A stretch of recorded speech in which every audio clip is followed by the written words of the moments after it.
Tonight, scrapped. The province will be eliminating the consumer carbon tax. We'll tell you as of when. Plus, it's day 3 of the federal election campaign, what the leaders are saying today. And a rock slide closes a portion of road north of Fort St. John.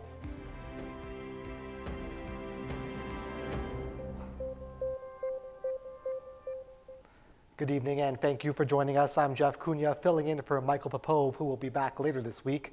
We begin tonight with BC's Ministry of Finance saying today it will table legislation on Monday that eliminates the carbon tax in the province as of April 1st.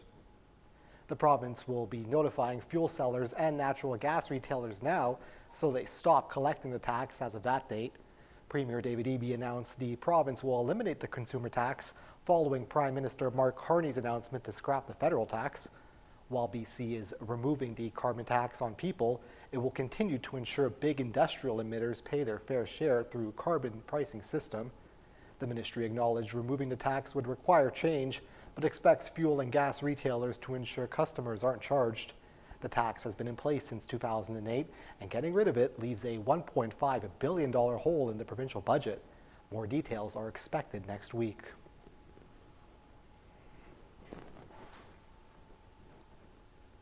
Locally now, the province is boosting its wildfire preparedness with a focus on rural and remote communities.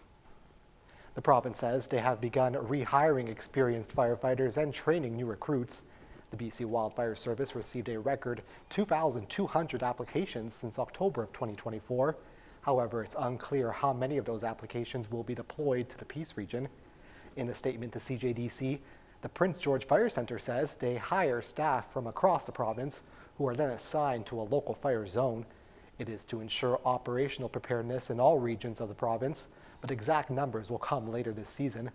This year, a new training model for First Nations communities launches this spring, featuring boot camps to build local capacity and strengthen relationships. And to help prepare, the BC Wildfire Service is planning a prescribed burn southwest of the Tumbler Ridge town site. It will be a trial to see if it can help maintain the areas already around the community that have already been cleared or will soon be worked on. Approval from the Ministry of Environment is currently pending, and once finalized, the timeline will be shared. However, a spring burn is being planned for early April to mid-May. The PRD says the Boundary Lake Water Station will remain closed until at least June.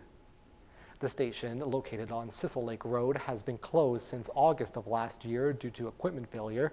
A routine inspection raising concerns about the raw water quality. Significant infrastructure will need to be replaced, followed by water testing in order for the station to serve residents. The equipment to replace it arriving in June, according to the PRD. In the meantime, residents are being asked to use the Fay Spring Water Station in Clayhurst. Dawson Road Maintenance is urging drivers to avoid Cecil Lake Road on the east hills of the Beaton Valley due to a rock slide. According to Drive BC, 103 Road in both directions between 101 and 251 roads are down to single-lane alternating traffic due to the incident. That area is approximately 1 kilometer north of Fort St. John. The immediate road is closed, with Drive BC saying there's no detour available.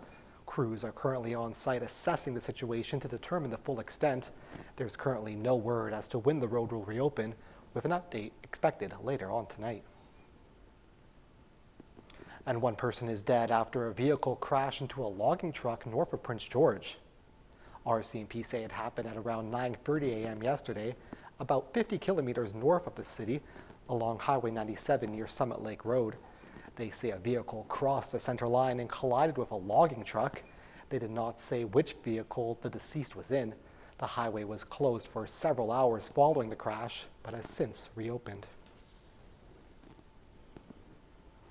And tragedy on the slopes of BC.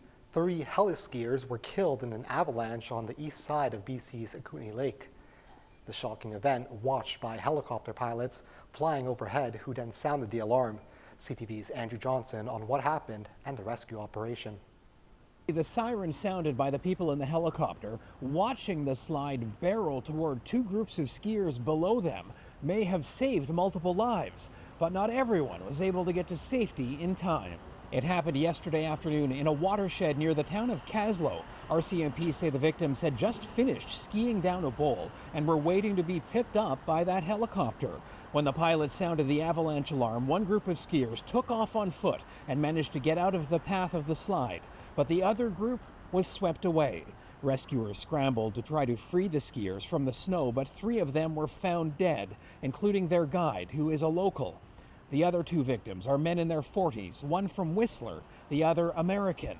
A 4th person caught in the avalanche survived, a local man who Mounties say suffered critical injuries and was airlifted to hospital. One of the first times I've seen that happen where someone was able to observe and then warn those on the ground. And I honestly, I think if that didn't happen, we would have been looking at an even more tragic event. The area is currently rated high for avalanche danger due to rising temperatures and a weakening snowpack. This is the second recent tragedy in the region. In 2023, an avalanche in the Kaslo backcountry killed 2 skiers, both police officers from the neighboring town of Nelson. Well, it's day 3 of the campaign trail, and the party leaders are responding to reports foreign agents with India's government organized support for Pierre Poilievre's leadership bid in 2022. A bid he won by a large margin, an outcome Poilievre says was fair and square. CTV's senior political correspondent Michael Couture has those details. You guys ready to build some homes? Oh yeah! The Conservative leader was ready to talk about affordable homes, but questions persist about Pierre Poilievre having his own house in order when it comes to foreign interference. CTV News has confirmed that India attempted to interfere in the 2022 Conservative leadership contest, which Poilievre won. There's no indication the meddling affected the outcome of the race. I won the leadership fair and square. CSIS didn't share the information with Poilievre because he refused to get the necessary security clearances to receive classified briefings on foreign interference in Canada, something his opponents seized on. I find it downright irresponsible that the leader of the opposition, day after day, month after month, year after year, refuses to obtain his security clearance. That, to me, disqualifies you as a prime minister candidate.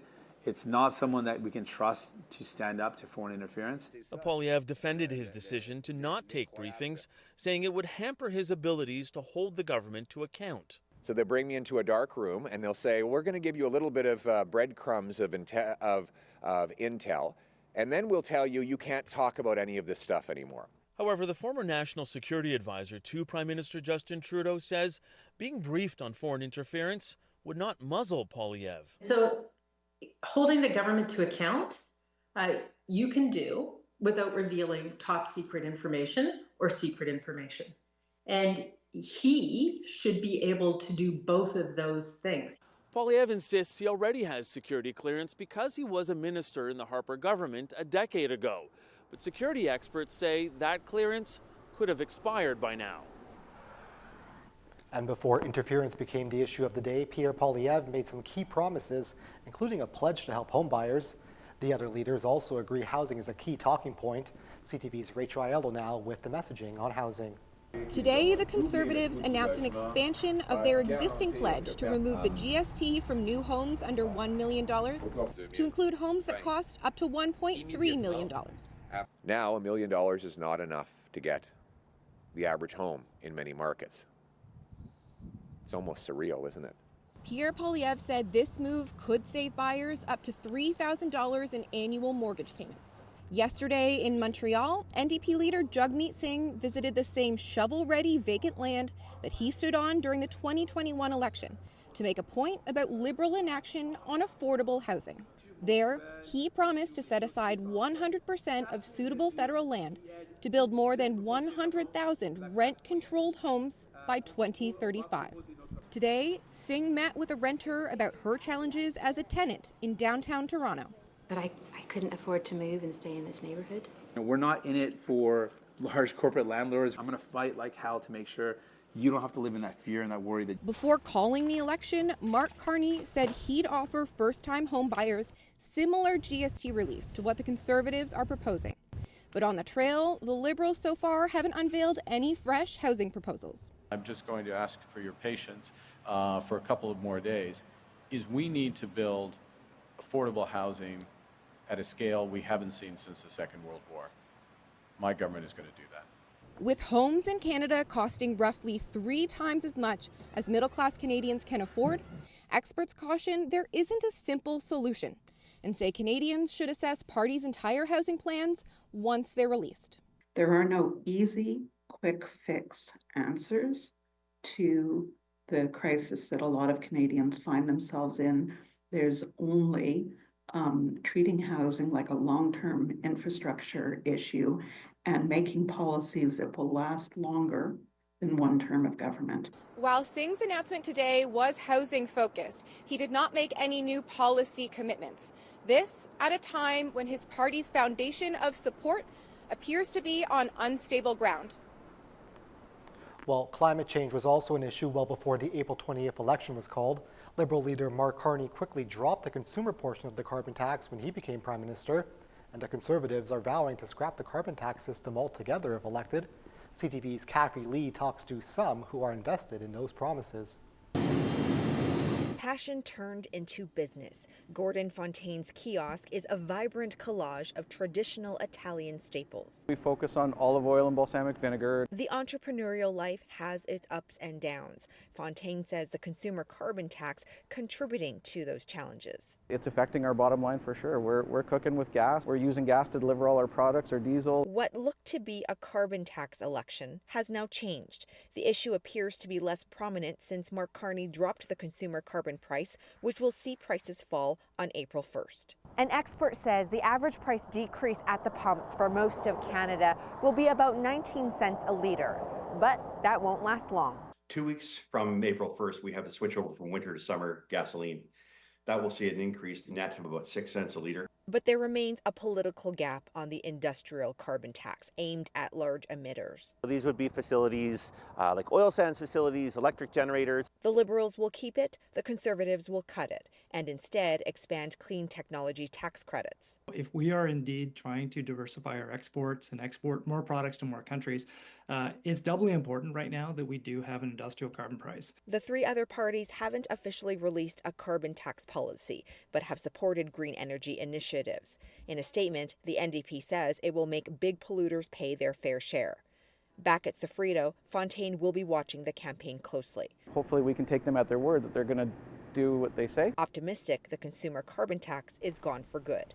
Kathy Lee, CTV News, Calgary. And here's something we can all relate to. Since the election was called, voters report feeling information overload. CTV's Ryan McDonald shares how some are keeping clear-eyed amid all the disinformation so readily available. Right now, it's a tough decision. For some people, a single issue might be enough to make up their minds. It's the cost of living. It's crazy. Trump, fighting Trump. When asked where they get their information before casting a ballot, answers were short and to the point. Watch the TV, internet. I'd rather not say. I think there is a widespread sense that this is a generational election.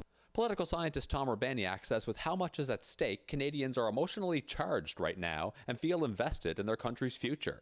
I predict the voter turnout will be higher in the federal election than what we've seen in recent provincial elections. He says that's why it's important to be vigilant about misinformation. Urbaniak points to some of the findings of the recent OGE inquiry into foreign interference in electoral processes.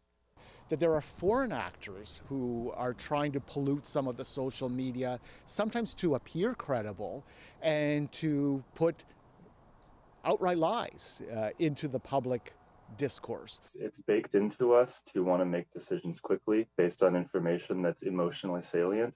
Mike Traynor and Blair Ellis are founders of a Halifax-based company that is currently in the process of making software aimed at civic engagement. One difficulty they see voters running into is separating policy from personality. And what we kind of find out through a lot of the work that we did is that a lot of people don't know how to inform themselves. Think about the real work and the policies that are being worked on instead of who's saying what. Ryan McDonald, CTV News, Sydney. In an effort to combat crime in their stores, Loblaw will be expanding a pilot project that had employees wearing body cameras. The test, which began in Alberta and Saskatchewan last year, will now extend to markets in BC, Manitoba, and Ontario. The company says the body cam program has been shown to reduce violent incidents so far, but a longer-term evaluation is needed to see how impactful the pilot is. The new body cams are expected to be used at select stores and not at all locations. And we'll be right back with weather, but first, here's a look at the closing market numbers for today.